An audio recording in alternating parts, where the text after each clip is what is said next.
Hi guys, ఈ రోజు Bengali series యొక్క పార్ట్ 2 చూద్దాం. రే ఏంట్రా నువ్వు ఇలా మాట్లాడుతున్నావు, ఆమె నీ భార్యరా అని ఫ్రెండ్ అంటుంటే, ఆమె ఉన్నంత వరకు నాకు సమస్యరా, ఆమె అక్కడనే ఉండనివ్వు, నేను నా కూతురు ఇక్కడ సంతోషంగా ఉంటామని పార్దు అంటున్నాడు. సీన్ కట్ చేస్తే హీరోయిన్ చూపించారు. ఆమె ఇంట్లో తినకుండా ఆఫీస్ పక్కనే ఒక టిఫిన్ బండి ఉంటుంది, అక్కడికి వెళ్లి టీ తీసుకుని బన్ తింటోంది. తన ఇంట్లోనే తాను ప్రశాంతంగా తినలేకపోతోంది. ఆ తర్వాత ఆఫీస్ కు వెళ్లి మిత్రతో మాట్లాడుతోంది. ఏమైంది మీకు, ఆఫీస్ కు 2-3 రోజులుగా రాలేదు అని అడిగింది. ఇంట్లో పెద్ద సమస్య అయింది, అనుకోకుండా నా వల్ల నా కూతురి తలకు గాయమైంది, నాకు ట్రీట్మెంట్ కావాలని అందరూ అంటున్నారు, నిజమేనేమోనని నాకు కూడా అనిపించింది, నన్ను హాస్పిటల్ కి తీసుకెళ్తావా అని అడిగింది. ఆ తర్వాత వద్దు నన్ను సైకియాట్రిస్ట్ దగ్గరికి తీసుకెళ్తావా అంటోంది. నేను తప్పకుండా తీసుకెళ్తా అని మిత్ర అంది. ఇదిగో చూడు, నీకు మెంటల్ గా ఎలాంటి ప్రాబ్లం లేదు, కోపంలో ఉన్నప్పుడు మనం ఏం చేస్తామో మనకే తెలియదు, క్షణిక ఆవేశంలో అలా జరుగుతుంది, కోపంలో ఉన్నప్పుడు విసిరేసి ఉంటావు, అది మీ కూతురుకు తగిలి ఉంటుంది, అంతే తప్ప నువ్వేమీ ఫీల్ కాకు అంటోంది. ఆ రోజు రాత్రి చూపించారు. వీళ్ళిద్దరూ కాఫీ షాప్ కు వెళ్లారు, మాట్లాడుకుంటున్నారు. నువ్వేం బాధపడకు, నీకు మెంటల్ ప్రాబ్లం ఏమీ లేదు, సైకియాట్రిస్ట్ కూడా అవసరం లేదు, నాకు తెలిసి ఒక సైకాలజిస్ట్ ఉన్నారు, వాళ్ళు మందులు గిందులు ఏమీ ఇవ్వరు, నీతో మాట్లాడతారు, నీకున్న సమస్య ఏంటో కరెక్ట్ గా చెప్తే చాలు అని మిత్ర అంది. ఇదే టైంలో మిత్రకు ఒక లాయర్ కాల్ చేశాడు. అతడు ఆమె ఫ్రెండ్ లా ఉన్నాడు. ఇక్కడికి రా అని చెప్పగానే అతడు కాఫీ షాప్ కు వచ్చాడు. ఏమ్మా, నిన్ను కలవడానికి బెస్ట్ ఫ్రెండ్ ఎవరైనా వస్తున్నారా, నేను వెళ్ళనా అని హీరోయిన్ అంటోంది. వెళ్ళనవసరం లేదు, వచ్చేది వకీలు, మన ముగ్గురం కలిసి కాఫీ తాగుదాం ఉండమని అంది. సరే మీకేం కావాలో ఆర్డర్ చేసుకోండి అని అతడు అన్నాడు. అప్పుడు మిత్ర తనకు కావాల్సింది ఆర్డర్ చేసుకుంది. హీరోయిన్ మాత్రం మిత్ర ఏం ఆర్డర్ చేసిందో అదే తీసుకురండి అంటోంది. మేడం, ఆమె అది తీసుకుందని మీరు తీసుకోవద్దు, మీకేం కావాలో అది మాత్రమే ఆర్డర్ చేయండి అంటున్నాడు. మీకు నచ్చింది మీరు తింటే చాలు అన్నాడు. అప్పుడు ఈమె ఒక విషయం గుర్తు చేసుకుంటోంది. ఇంతకు ముందు ఈమె భర్త కూతురుతో కలిసి చాలా సార్లు హోటల్ కు వెళ్ళింది. ఎప్పుడు వెళ్ళినా కూడా భర్త తనకి ఇష్టమైంది పెట్టిస్తాడు, లేదంటే కూతురు ఇది తినమ్మా అది తినమ్మా అని ఏదో ఒకటి ఆర్డర్ చేస్తుంది. హీరోయిన్ కి ఇష్టం లేకున్నా కూడా ఆర్డర్ చేయించి అది తినాలని అంటుంటారు. అదంతా గుర్తు చేసుకుని కంట నీరు పెట్టుకుంది. అప్పుడు ఆమె సారీ అని అంది. ఏమండి, మీరు ఏడ్చారో లేక నవ్వారో అనేది మీ ఫీలింగ్, అందుకోసం ఎవరిని సారీ అడగాల్సిన అవసరం లేదు అని వకీల్ చెప్పాడు. అంతేకాదు మిత్రకు సైగ ద్వారా చెప్తున్నాడు, ఈ అమ్మాయికి కౌన్సిలింగ్ అవసరమని. సీన్ కట్ చేసి పార్థును చూపించారు. హీరోయిన్ తన భర్తతో కూతురుతో మాట్లాడాలని ఎన్నో సార్లు కాల్ చేసింది, కానీ భర్త ఫోన్ తీయట్లేదు. అప్పుడు కూతురు తండ్రి దగ్గరకు వచ్చి, నాన్న, అమ్మ చాలా సార్లు కాల్ చేసింది, మీరు ఎందుకు రిసీవ్ చేయడం లేదు అని అంది. ఇదిగో చూడు పాప, మీ అమ్మ తన పుట్టింటికి వెళ్ళాలని అనుకుంది, ఇప్పుడు అక్కడికి వెళ్లి సంతోషంగా ఉంది, వాళ్ళ అమ్మ నాన్న అక్క చెల్లి అన్న వదిన అని అందరితో ఎంజాయ్ చేస్తోంది, కానీ ఇప్పుడు మనకెందుకు కాల్ చేస్తోంది, అక్కడ ఎన్ని రోజులు ఉంటుందో ఉండనివ్వు, వచ్చిన తర్వాత మనం చూసుకుందాంలే అంటున్నాడు. ఇక హీరోయిన్ హాల్లో సోఫాలో పడుకోవడానికి సిద్ధమైంది. అప్పుడు వాళ్ళ అమ్మ వచ్చి, నువ్వు వెళ్ళి చెల్లితో పడుకోమ్మా అంటోంది. లేదమ్మా, నాకు ఇక్కడే కంఫర్టబుల్ గా ఉంది, నేను ఇక్కడే పడుకుంటా అంది. లేదక్క, నాతో వచ్చి పడుకో, పర్వాలేదు అని చెల్లి అంటోంది. ఎవరు నాపై జాలి చూపించొద్దు, నేను ఇక్కడే పడుకుంటాను, నాకేం పర్వాలేదు అంది. అమ్మ లోపలికి వెళ్ళిపోయింది, చెల్లి అక్కడే ఉంది. అప్పుడు హీరోయిన్ ఆమెను చూస్తూ, నాకు మెంటల్ ప్రాబ్లం ఏమీ లేదు, చాలా రోజులు ఇక్కడే ఉండి నిన్నేమీ ఇబ్బంది పెట్టను, నువ్వేమీ బాధపడకుండా లోపలికి వెళ్లి పడుకో అనగానే ఆమె పట్టించుకోకుండా వెళ్ళిపోయింది. హీరోయిన్ పడుకునేటప్పుడు ఆమెకు ఒక విషయం గుర్తుకొస్తోంది. చిన్న వయసులో హీరోయిన్ కి ఇష్టమని వాళ్ళ నాన్న ఒక పావురం తీసుకొచ్చాడు, దాన్ని ఒక గూడులో పెట్టి ఇచ్చాడు. గూడులో పెట్టడం హీరోయిన్ కు అస్సలు నచ్చదు, కానీ కొన్నాళ్ల తర్వాత ఆ పావురం చనిపోయింది. దాన్ని చూసి ఏడుస్తుంటే నాన్న వచ్చి, దానికి టైం అయిపోయిందమ్మా, అందుకే చనిపోయింది అని ఓదార్చాడు. అప్పుడు హీరోయిన్ ఏమంటుందంటే, లేదు దాన్ని గూడులో బంధించాం కదా, అందువల్లే అది చనిపోయింది అంటోంది, అందువల్ల మనదే తప్పు అని అంటుంటే తల్లి ఆపింది. యాక్చువల్ గా ఆ పావురాందే తప్పు, గూడులో పెట్టినా కూడా అది సంతోషంగా బతకడం నేర్చుకోవాలి, అది బతకడం నేర్చుకోలేదు కాబట్టే ఈ పావురం చనిపోయింది అని అంటోంది. ఇదంతా గుర్తు చేసుకుని హీరోయిన్ ఏడుస్తోంది. మరుసటి రోజు హీరోయిన్ ఆఫీస్ కు వెళ్లేటప్పుడు ఆ ఆఫీసు పక్కనే ఒక బామ్మ ఉంటుంది, ఆమెను ఒక రూమ్ లో బంధించారు. ఇప్పుడు ఆమె చనిపోయింది. నేరుగా మిత్ర దగ్గరికి వెళ్లి, ఆ బామ్మ చనిపోయిందా, మనసంతా బాధగా ఉంది అని హీరోయిన్ అంటోంది. ఇదిగో చూడు, ఆ బామ్మకు వయసు అయిపోయింది, నువ్వేమీ బాధపడకు, కానీ ఈ రోజు రాత్రి ఒక పార్టీ ఉంది, ఆ పార్టీకి నువ్వు తప్పకుండా రావాలి అని అంటుంటే అంటుంటే నువ్విచ్చే పార్టీకి నేను రానా అని అంది. ఇంతకీ పార్టీ ఎందుకు అని అడిగితే ఒక ఆస్తికి సంబంధించి కేసు నడిచింది. ఆ కేసులో గెలవడం వల్ల నాకు సగం ఆస్తి వస్తోంది, అందుకోసమే పార్టీ ఇస్తున్నాను, నువ్వు తప్పకుండా రావాలి అని హీరోయిన్ కు చెప్పింది. అంతేకాదు ఈ రోజు రాత్రే నువ్వు సైకాలజిస్ట్ ను కలవాలి, వెళ్లి కలుస్తావా అని అడిగింది. హీరోయిన్ సరే అని చెప్పి ఆ సైకాలజిస్ట్ ను వెళ్లి కలిసింది. అప్పుడు ఆ సైకాలజిస్ట్ హీరోయిన్ ను చూస్తూ నీ భర్తతో ఏమైనా గొడవ ఉందా, నీ అనుమతి లేకుండా నిన్ను ముట్టుకుంటున్నాడా లేక నిన్ను కొడుతున్నాడా, ఏం బాధో చెప్పమ్మా అని అంది. అప్పుడు ఆమె లేదు లేదు అని అంటోంది. ఈ సమస్య ఏది లేదంటే ఎందుకోసం భర్త నుంచి దూరంగా పుట్టింటికి వెళ్ళావు అని అడిగింది. నిజం చెప్పమ్మా, నిజం చెప్తేనే నేను నీకు హెల్ప్ చేయగలను అంది. హీరోయిన్ సంబంధమే లేకుండా మాట్లాడుతోంది. నాకు ఆ కలర్ అంటే ఇష్టం, ఇదంటే ఇష్టం అని అంటోంది. మళ్ళీ మధ్యలో నేను మంచి అమ్మనే కాదు, నా కూతుర్ని నేనే కొట్టాను, ఇలా సంబంధమే లేకుండా మిక్స్ చేసి మాట్లాడుతోంది. అప్పుడు ఆ సైకాలజిస్ట్ ఇదిగో చూడమ్మా, నువ్వు ఇలా మాట్లాడవంటే నాకేమీ అర్థం కాదు, నీకు హెల్ప్ కూడా చేయలేను, అందువల్ల అసలు నీకేమవుతుందో పూర్తిగా చెప్పమ్మా అంది. ఇంతకీ నీ భర్తను ప్రేమించి పెళ్లి చేసుకున్నావా లేక అరేంజ్ మ్యారేజా అంటే అరేంజ్ మ్యారేజ్ అని చెప్పింది. మొదట ఎలా కలుసుకున్నారు, ఆయన నీకు ఎలా నచ్చాడు అని అడిగింది. అతడు పెళ్లి చూపులకు వచ్చినప్పుడు చాలా ప్రేమగా మాట్లాడాడు, అప్పుడు అతడు నాకు బాగా నచ్చాడు అంది. ఇంతకీ నీ ఇష్టాలేంటి అని అడిగింది. అప్పుడు ఆమె నేను బాగా పాటలు పాడతాను అంది. సరే చివరగా ఎప్పుడు పాటలు పాడావు అని అడిగితే 8 సంవత్సరాల క్రితం అంది. ఎందుకు పెళ్ళైన తర్వాత పాటలు పాడలేదా అని అంటుంటే అప్పుడు ఆలోచనలో పడింది. యాక్చువల్ గా పెళ్ళైన తర్వాత ఒక రోజు ఇంట్లో పాట పాడుదామని వీణను తీసింది.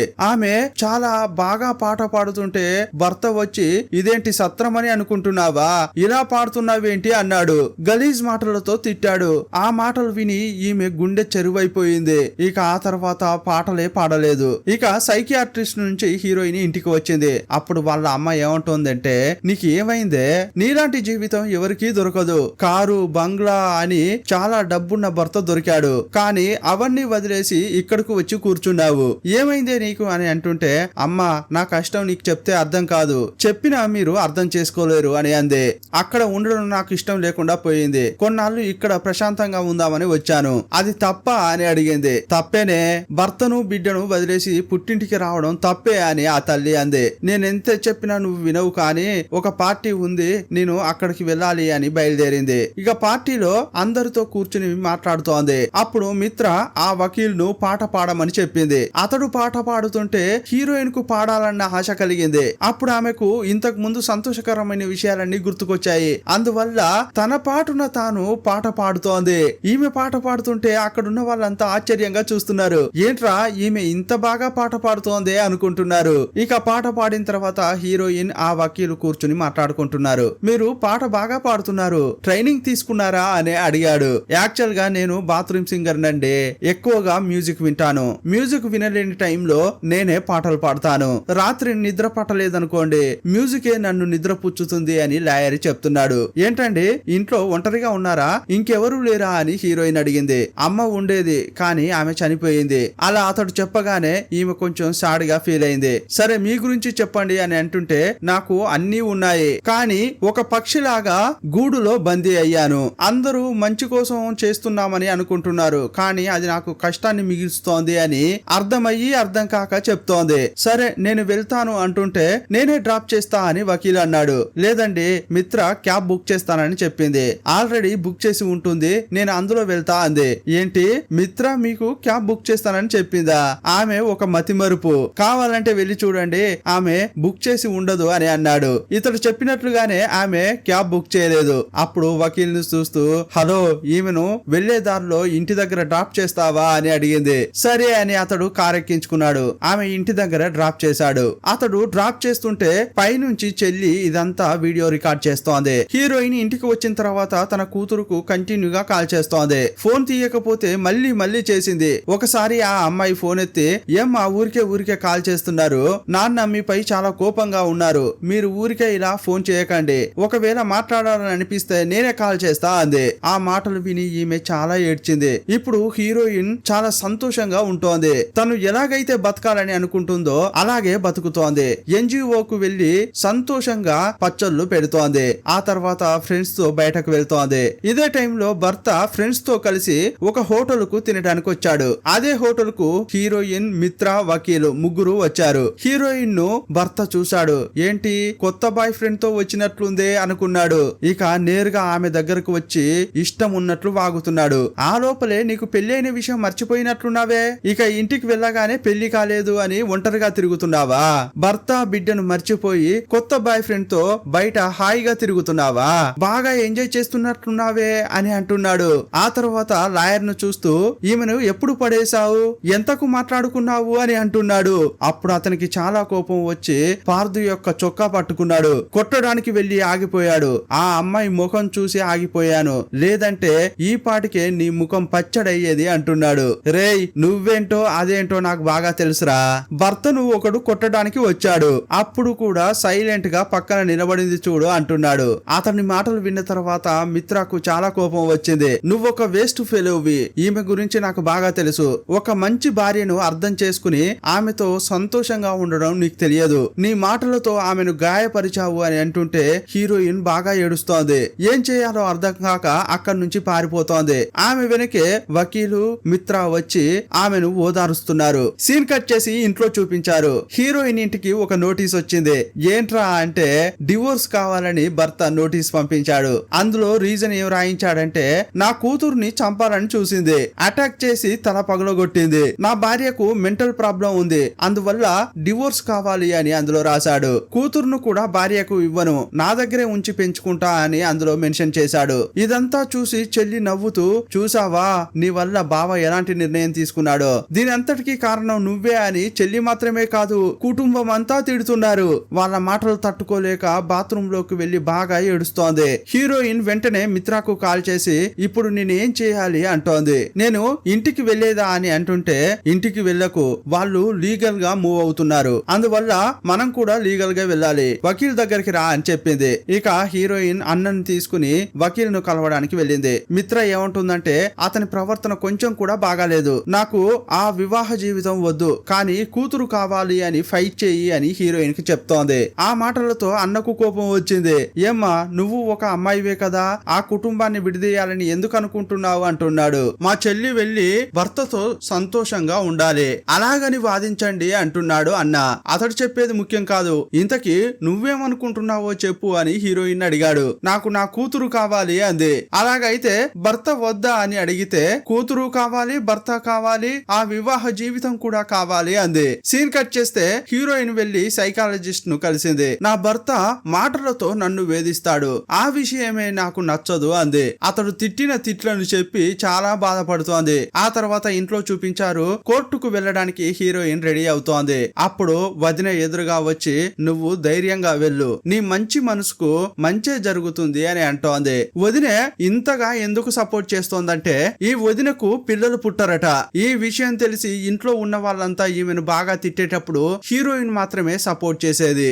ఇందులో ఆమె తప్పే ఉంది, అది శరీరంలో ఉన్న సమస్య, ఆమెను తిడితే ఆ సమస్య సరవుతుందా అని హీరోయినే సపోర్ట్ చేసి మాట్లాడేది. ఆ విషయాన్ని గుర్తు చేసి నీ మంచి మనసుకు మంచే జరుగుతుంది అని ఆమె అంది. ఇక కోర్టుకు వెళ్ళింది. అత్త, భర్త, పాప ముగ్గురు వచ్చారు. కూతురుతో మాట్లాడడానికి వెళ్తుంటే ఆ పాపతో మాట్లాడనివ్వకుండా తీసుకెళ్లారు. ఇక వాదనలు స్టార్ట్ అయ్యాయి. ఈ భర్త తరపు న్యాయవాది మొదట పని మనిషిని విచారిస్తున్నాడు. ఏమ్మా మీ మేడం గురించి చెప్పండి అని అడగానే ఆమె చాలా మంచిదండి, మొదట్లో బాగుండేది కానీ రీసెంట్ గా చాలా మారిపోయింది, తరచుగా అన్ని మర్చిపోతోంది, పొయ్యిపై నూనె పెడుతుంది మర్చిపోతుంది, ఆమెకు మతిమరుపు సమస్య ఉన్నట్లుంది అంది. అంతేకాదు గొడవ పడుతుంది అని అనగానే హీరోయిన్ ఆమెను గుర్రుగా చూస్తోంది. అక్కడ ఉన్నప్పుడు నీకు ఏమేం చేశాను, ఇప్పుడు నా గురించే తప్పుగా చెప్తున్నావా అనుకుంటోంది. ఇక అత్తను పిలిచి విచారించేటప్పుడు మా కోడలు మొదట్లో బాగానే ఉండేది కానీ ఇప్పుడు అస్సలు బాగాలేదు,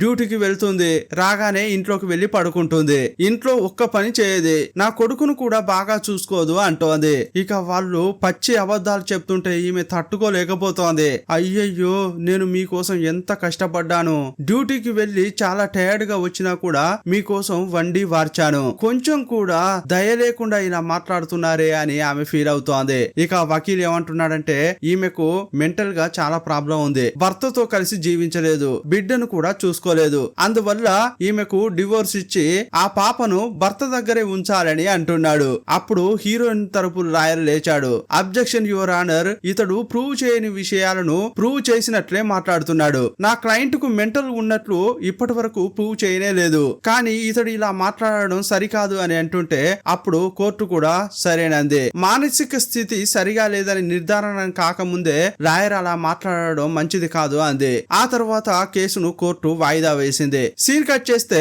ఈ వకీలు సైకాలజిస్ట్ ను కలిశాడు. అప్పుడు ఆమె ఏం చెప్తోందంటే ఆమె భర్త చాలా దారుణంగా తిట్టాడు. అతని ఒక్కో మాట ఆమె మనసును గాయపరిచింది. అతని కళ్ళల్లోకి చూసి మాట్లాడడానికే ఈమె చాలా భయపడుతోంది. ఆమె మెంటల్ గా డిస్టర్బ్ కావడానికి ఆమె భర్తే కారణం అని చెప్పింది. ఈ విషయాలన్నీ వకీలు నోట్ చేసుకున్నాడు. సీన్ కట్ చేసి కోర్టులో చూపించారు. భర్త తరపు న్యాయవాది పాపను విచారిస్తున్నాడు. మీ అమ్మ గురించి చెప్పండి అని అంటుంటే మొదట్లో అమ్మ నన్ను బాగా చూసుకునేది. ఎప్పుడైతే డ్యూటీకి వెళ్తోందో అప్పటి నుంచి నన్ను మర్చిపోయింది. అంతకు ముందు స్కూల్ కు తీసుకెళ్లి తీసుకొచ్చేది, నాతో ఆడేది పాడేది, కానీ ఆ తర్వాత నన్నేం మర్చిపోయింది. అమ్మ నన్ను కొడుతోంది, అటాక్ చేస్తోంది కూడా. అమ్మను చూస్తే భయం వేస్తోంది. నేను నాన్నతోనే ఉంటా అంటోంది. ఆ మాటలు విని హీరోయిన్ కన్నీరు పెట్టుకుంది. విచారణ అయిపోయిన తర్వాత కూతురుతో మాట్లాడడానికి వెళ్ళింది. ఏమ్మా నీకు అమ్మ నచ్చలేదా, నాన్నే నచ్చాడా?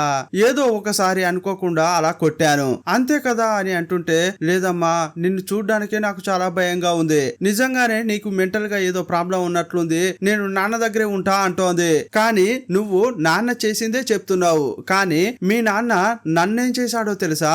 మీ నాన్న నన్ను పచ్చి పచ్చిగా తిట్టాడే, ఆ మాటలు నువ్వు విన్నదే లేదా అని అడిగింది. అప్పుడు పార్థు వచ్చి సడన్ గా పాపను తీసుకెళ్తున్నాడు. సీన్ కట్ చేస్తే హీరోయిన్ వకీల్ తో మాట్లాడుతోంది. యాక్చువల్ గా నాకు కోర్టుకు పోవాలని అనిపించట్లేదు. నేను నా భర్తతో నా కూతురుతో కలిసి బతకాలని అనుకున్నాను, కానీ ఇప్పుడు నా కూతురే నన్ను చూసి అలా మాట్లాడుతోంది. ఇప్పుడు ఏం చేయాలో నాకు అస్సలు అర్థం కావట్లేదు అంది. ఇదిగో చూడండి, భర్తతో బతకాలి, కూతురుతో ఉండాలి అని మహిళలందరికీ ఉంటుంది, కానీ ఒక ఫ్రెండ్ గా నేను చెప్పేది ఏంటంటే మీరు ఆ జీవితాన్ని వదిలేసి బయటకు రావడమే మంచిదని చెప్తాను. ఎందుకంటే అతడు మాటలతో ఎంతగా హింసిస్తున్నాడో నా కళ్ళారా చూశాను. కానీ వకీల్ గా మాత్రం మీరు ఏం చెప్తే అది చేస్తాను. నెక్స్ట్ ఏం చెప్దామో చెప్పండి అని అడిగాడు. మీ భర్త మిమ్మల్ని ఎలా తిట్టాడో కోర్టుకు వచ్చి చెప్తేనే మీరు ఈ కేసులో గెలవగలరు. మీ కూతుర్ని కూడా మీకు ఇప్పించడానికి అవకాశం ఉంటుంది. మీరు కోర్టులోకి వచ్చి మాట్లాడండి అని అంటుంటే నాకు అసహ్యంగా ఉంటుంది అని అంది. ఆ మాట వినగానే ఇతనికి మస్తు కోపం వచ్చింది. ఏంటి అసహ్యంగా ఉంటుందా? మీ కూతురు కోర్టుకు వచ్చి నాకు అమ్మ వద్దు, అమ్మ పిచ్చిది, నన్ను కొట్టింది అని చెప్పింది. అది మీకు అసహ్యంగా అనిపించలేదు. ఆ రోజు అందరి ముందు మీ భర్త మిమ్మల్ని పచ్చి పచ్చిగా తిట్టాడు, అప్పుడు కూడా అసహ్యంగా అనిపించలేదు. మిమ్మల్ని నన్ను కలిపి ఎంత రేటుకు బుక్ చేసుకున్నావని నన్ను అడిగాడు, అప్పుడు కూడా మీకు అసహ్యంగా అనిపించలేదు. కానీ మీ భర్త మిమ్మల్ని ఎలా ఎలా తిట్టాడో చెప్పడానికి మీకు అసహ్యంగా ఉందా అన్నాడు. మీలాంటి అమ్మాయిలు ఇలా భయపడుతుండడం వల్లే వీళ్ళ ఆగడాలు మితిమీరుతున్నాయి. మీరు ఆత్మవిశ్వాసంతో ఉండాలి, అప్పుడే తలెత్తుకుని జీవించగలరు. నేను చెప్పాల్సింది చెప్పాను, ఇకపై మీదే నిర్ణయం అన్నాడు. అప్పుడు ఈమె బాగా ఏడుస్తోంది. ఆ తర్వాత ఇంట్లో చూపించారు. ఇప్పుడు నేను ఏం చేయాలో అర్థం కావట్లేదు అని అంటుంటే అమ్మ ఏమంటోందంటే ఈ కేసులు గీసులు వద్దమ్మా, నువ్వు డైరెక్ట్ గా వెళ్లి నీ భర్త కాళ్ళపై పడు, ఆ కుటుంబంతో కలిసి ఉండు, అదే మంచిది అని అంటుంటే హీరోయిన్ బాగా ఏడుస్తోంది. నేను ఆ ఇంటికి ఎవరి కోసం వెళ్ళాలి? నా కూతురు కోసం వెళ్దామనంటే ఇప్పుడు నా కూతురే నన్ను వద్దంటోంది. అమ్మ ఇన్నాళ్ళు నువ్వు నాన్నతో జీవించావే, ఏనాడైనా నాన్న నిన్ను ప్రాస్టిట్యూట్ అని తిట్టాడా? ఆ మాట వినగానే అంతా షాక్ అయ్యారు. అప్పుడే చెల్లికి కూడా అర్థమైంది అక్క ఈ ఇంటికి ఎందుకు వచ్చిందోనని. ప్రతిరోజు నా భర్త నన్ను చూస్తూ ఈ మాటతోనే తిడతాడు. ఆ మాట విన్నప్పుడు నాకు ఎలా అనిపిస్తుందో తెలుసా? ఆ క్షణమే చనిపోవాలని అనిపిస్తుంది. ఇలాంటి మాటలతో నాన్న నిన్ను తిట్టాడా అని అంటుంటే అప్పుడు అంతా సైలెంట్ అయిపోయారు. హీరోయిన్ ను ఇప్పుడు అంతా అర్థం చేసుకుంటున్నారు. మరుసటి రోజు కోర్టులో వాదనలు జరుగుతున్నాయి. హీరోయిన్ తరపు వకీల్ ఏమంటున్నాడంటే పార్థ చాలా గలీజ్ మాటలతో తిట్టేవాడు, తన మాటలతోనే ఈమెను గాయపరిచాడు, కొన్ని సెక్షన్లు చెప్పి వాటి కింద ఇతనికి శిక్ష పడాలి అంటున్నాడు. అప్పుడు హీరోయిన్ ఏదో చెప్పడానికి వచ్చింది. అంతటితో రోజా ఫస్ట్ సీజన్ అయిపోయింది. సెకండ్ సీజన్ కూడా రిలీజ్ అయింది. అందులోని కొన్ని పార్టులు ఇందులో కవర్ చేద్దాం. హెల్ప్ చేయండి, హెల్ప్ చేయండి అని హీరోయిన్ కిందకు పరిగెత్తుకుంటూ వస్తోంది. అక్కడ ఉన్న తలుపులను కొడుతోంది. ఏంట్రా అంటే హీరోయిన్ ఆ వకీలు లాడ్జిలోని ఒక రూమ్ లో ఉన్నారు. ఇద్దరు కలిసి పాటలు పాడుతూ మాట్లాడుకుంటున్న క్రమంలో సడన్ గా ఆ వకీలుకు గుండె నొప్పి వచ్చి కింద పడిపోయాడు. అప్పుడే హీరోయిన్ కాపాడండి కాపాడండి అని కిందకు వచ్చింది. ఆ వకీలు ఇప్పుడు చనిపోయాడు. హీరోయిన్ ను పోలీస్ పోలీస్ స్టేషన్ కు తీసుకెళ్లి ఎస్ఐ ప్రశ్నల మీద ప్రశ్నలు అడుగుతున్నాడు. చనిపోయిన వ్యక్తి ఎవరు అని అంటుంటే అతని పేరు రాయ్. నా కేసును అతడే వాదిస్తున్నాడని చెప్పింది. అతడు నేను మంచి ఫ్రెండ్స్ అని అంటుంటే, ఫ్రెండ్సా, నీకు ఆల్రెడీ పెళ్ళయింది కదా, ఈ టైంలో ఇతనితో ఏం చేస్తున్నావు అని హీరోయిన్ ను ఒక తప్పుడు మహిళగా అతడు చిత్రీకరిస్తున్నాడు. అతడు అలా మాట్లాడుతుంటే ఈమె కళ్ళ నుంచి నీళ్లొస్తున్నాయి. ఫోన్ ఇవ్వండి, నేను ఫోన్ చేసి ఎవరినైనా రప్పిస్తాను, వాళ్ళు వచ్చి విషయం అంతా చెప్తారు అని అంటోంది. ఫోన్ ఇవ్వడం కుదరదు అని అతడు ఓవర్ గా మాట్లాడుతున్నాడు. ఇక ఇతడు కూడా హీరోయిన్ భర్త కంటే చాలా దారుణమైన వాడిలాగా ఉన్నాడు. అతడు తప్పుగా మాట్లాడుతుంటే ఒక వకీలు వచ్చాడు. అతడు ఈ ఊర్లోనే పెద్ద వకీలు. ఆయనను చూసి పోలీసే షాక్ అయ్యాడు. ఏయ్యా, ఆ అమ్మాయితో అలా మాట్లాడుతున్నావెందుకు? ఆ అమ్మాయి హత్య చేసిందని నిరూపితమే కాలేదు. ఇలాంటి టైంలో ఆమెను కట్టడి చేయొద్దు, ఆమె ఫోన్ అడిగితే ఇవ్వచ్చు అని అన్నాడు. సరే, ఇంతకీ మీరెందుకు వచ్చారు సార్? మీ అసిస్టెంట్ ను పంపించినా కూడా పనంతా ముగిసిపోయేది కదా అని ఆ పోలీస్ అన్నాడు. ఇదిగోమ్మా, ఇది విజిటింగ్ కార్డు, నీకేదైనా సాయం కావాలంటే నన్ను కలువు అని చెప్పాడు. ఇప్పుడే నువ్వు ఇక్కడ నుంచి ఇంటికి వెళ్ళలేవు, డెడ్ బాడీని పోస్ట్ మార్టం చేసిన తర్వాత నిన్ను బయటకు పంపిస్తారని చెప్పాడు. అప్పుడు హీరోయిన్ ఫోన్ తీసుకుని మిత్రాకు కాల్ చేసి అన్ని విషయాలు చెప్పింది. అప్పుడు ఆమె షాక్ అయింది. ఏంటి, రాయ్ చనిపోయాడా? సరే, నువ్వేం భయపడకు, నేను వెంటనే బయలుదేరి వస్తున్నా అందే. తర్వాత భర్తకు ఫోన్ చేస్తే అతడు తీయట్లేదు. ఆలోపే మిత్ర స్నేహ అనే అమ్మాయికి ఫోన్ చేసి అన్ని విషయాలు చెప్పింది. ఆ మాట వినగానే ఆమె షాక్ అయింది. ఇంతకీ ఈ స్నేహ ఎవరంటే చనిపోయిన రాయ్ యొక్క భార్య. ఇంకోవైపు ఈ పోలీస్ ఆఫీసర్ హీరోయిన్ భర్తకు కాల్ చేసి స్టేషన్ కు రావాలని చెప్పాడు. అతనికి ఆల్రెడీ హీరోయిన్ అంటే నచ్చదు. అందువల్ల వెంటనే అన్నకు కాల్ చేసి ఉన్నది లేనిది చెప్పాడు. వెంటనే బయలుదేరు, మీ చెల్లెల్ని చూడ్డానికి వెళ్దామన్నాడు. ఇంకోవైపు మిత్ర స్టేషన్ కు వచ్చింది. ఆ తర్వాత తనే విషయం అంతా చెప్తోంది. ఏదో ఒక పని విషయంగా మిత్ర, హీరోయిన్, రాయ్ ముగ్గురు ఈ ఊరుకు వచ్చారు. ఏదో ముఖ్యమైన పని ఉండడం వల్ల మిత్ర మాత్రం వెళ్ళిపోయింది. హీరోయిన్, రాయ్ ఇద్దరు మాత్రమే ఉండాల్సి వచ్చింది. ఆ తర్వాత ఇలా జరిగింది అని ఆమె చెప్పింది. అప్పుడు కూడా ఈ పోలీసు హీరోయిన్ గురించి తప్పుగానే మాట్లాడుతున్నాడు. నీ తప్పైన ఫ్రెండ్ కోసం నువ్వు వకాలత్ పుచ్చుకుంటున్నావా అని తిడుతున్నాడు. ఇంకోవైపు స్నేహ స్టేషన్ కు వస్తోంది. యాక్చువల్ గా స్నేహకు రాయ్ కు పెళ్లి అయింది. ఆమె గర్భంతో ఉన్నప్పుడు ఏదో ఒక పార్టీకి వెళ్లి అక్కడ తాగింది. ఆమె తాగడం వల్ల కడుపులో ఉన్న బిడ్డ కరిగిపోయింది. అన్యాయంగా నా బిడ్డను కడుపులోనే కరిగిపోయేలా చేసావు కదే అని రాయ్ గొడవపడ్డాడు. అప్పుడు ఆమె ఏమంటుందంటే, నీకు నాకు మధ్య బిడ్డ ఉండడం నాకు అసలు నచ్చడమే లేదు. నీ లవ్ మొత్తం నాపైనే చూపించాలి, ఇంకెవరికి షేర్ చేయకూడదు. గర్భస్రావం అయినా పర్వాలేదు అని అంటుంటే అతడు షాక్ అయ్యాడు. నువ్వేమో నన్ను లవ్ చేస్తున్నా అని అంటున్నావు, మరి నా ఆశ ఏంటి? కుటుంబంగా భార్య పిల్లలతో బతకాలనేది నా ఆశ. కానీ నువ్వేమో మన ఇద్దరమే బతుకుదామని అంటున్నావు. అలా ఉండడం నాకు ఇష్టం లేదు అన్నాడు. అందువల్లే వీరిద్దరూ విడిపోయారు. ఇదంతా గుర్తు చేసుకుంటూ స్నేహ కారులో వెళ్తోంది. ఇంతకీ నువ్వెందుకు వెళ్ళావు అని మిత్రను అడుగుతుంటే, మా ఆంటీకి ఒంట్లో బాగాలేదని చెప్పారు, అందుకే వెంటనే వెళ్ళిపోయా అందే. హీరోయిన్ కూడా వస్తా అంటే, లేదు నేను త్వరగానే వస్తాను, నువ్వు రాయ్తో పాటు ఇక్కడే ఉండు అని అందే. మిత్రనే బలవంతంగా ఇక్కడ ఉంచి వెళ్ళింది. కాసేపట్లోనే హీరోయిన్ యొక్క భర్త వచ్చాడు. ఈమె వల్ల నా పరువే పోయింది అని ఎగిరెగిరి పడుతున్నాడు. అప్పుడు ఎస్ఐ భర్తను చూస్తూ, పాపం అయ్యా, నువ్వు నీ భార్య ఇలా చేసింది అని అంటుంటే, ఈమె నా భార్య కాదు, ఎక్స్ వైఫ్ అంటున్నాడు. మీకు ఇంకా విడాకులు రాలేదు కదా, ఆ లోపలే నువ్వు ఎక్స్ వైఫ్ అని ఎలా అంటున్నావు అని అన్నాడు. అదే టైంలో స్నేహ కూడా వచ్చింది. మిత్ర వేగంగా వెళ్లి ఆమెను హత్తుకుని సారీ అని అంటుంటే ఆమె చాలా కోపంగా ఉంది. అప్పుడు పోలీసు ఆమెను చూస్తూ, రాయ్ యొక్క ఎక్స్ వైఫ్ మీరేనా అని అంటుంటే, లేదు మాకింకా విడాకులు రాలేదు, మేమిద్దరం భార్యాభర్తలేమే అంటోంది. ఇంతకీ రాయ్ ఈమె ఇద్దరు ఒకే రూమ్ లో ఎందుకు ఉన్నారు అని అడుగుతోంది. ఇంకోవైపు హీరోయిన్ యొక్క వదిన, అన్న వస్తున్నారు. ఇతడు కూడా చెల్లిని తప్పుగా అర్థం చేసుకున్నాడు. జయ ఆ వకీల్ను ఎంత నమ్మింది, వాడు తప్పుగా యూజ్ చేసుకున్నట్లున్నాడు ఆమెను అంటున్నాడు. ఇప్పుడు లాడ్జికు వచ్చారు. లాడ్జి యొక్క మేనేజర్ ను పిలిచి విచారిస్తున్నారు. సార్, ఈ ముగ్గురు కలిసే వచ్చారు, కానీ 2 రూములు బుక్ చేసుకున్నారని మేనేజర్ చెప్పాడు. అవునండి, నేను జయ ఒక రూమ్ లో ఉన్నాము, రాయ్ ఇంకో రూమ్ లో ఉన్నాడు అని మిత్ర చెప్పింది. కాసేపట్లోనే అన్న, వదిన కూడా అక్కడికి వచ్చారు. పార్థు అతన్ని చూస్తూ, ఇప్పుడు మీ చెల్లెని చూస్తే గర్వంగా ఉందా అంటున్నాడు. అప్పుడు అతడు చాలా బాధపడుతున్నాడు. ఇంకా హోటల్ మేనేజర్ ఏం చెప్తున్నాడంటే, ఆ రోజు రాత్రి వీళ్ళు భోజనం బుక్ చేసుకున్నారు, కిందకు వచ్చి తినకుండా పైకే తీసుకురమ్మని చెప్పారు. సరే, మీరు ఎక్కడ తిన్నారు, ఏ టైంలో తిన్నారు, ఎలా తిన్నారు అని అడుగుతున్నారు. నేను రాయ్ ఒకే రూమ్ లో కలిసే తిన్నాము అని జయ చెప్పింది. ఓ, ఒకే రూమ్ లో ఇద్దరు కలిసి ఉన్నారా అని పోలీస్ అడిగాడు. మేమిద్దరం ఒకే రూమ్ లో ఉండలేదు. కాకపోతే తినేటప్పుడు రాయి పిలిచి మనం కలిసి తిందాంరా అని పిలిచాడు, అందుకే వెళ్ళా అని ఆమె అంది. ఆ తర్వాత ఏం జరిగిందనేది మరో పార్ట్ లో చూద్దాం. మరో వీడియోలో మళ్ళీ కలుసుకుందాం. అప్పటి వరకు బాయ్ బాయ్.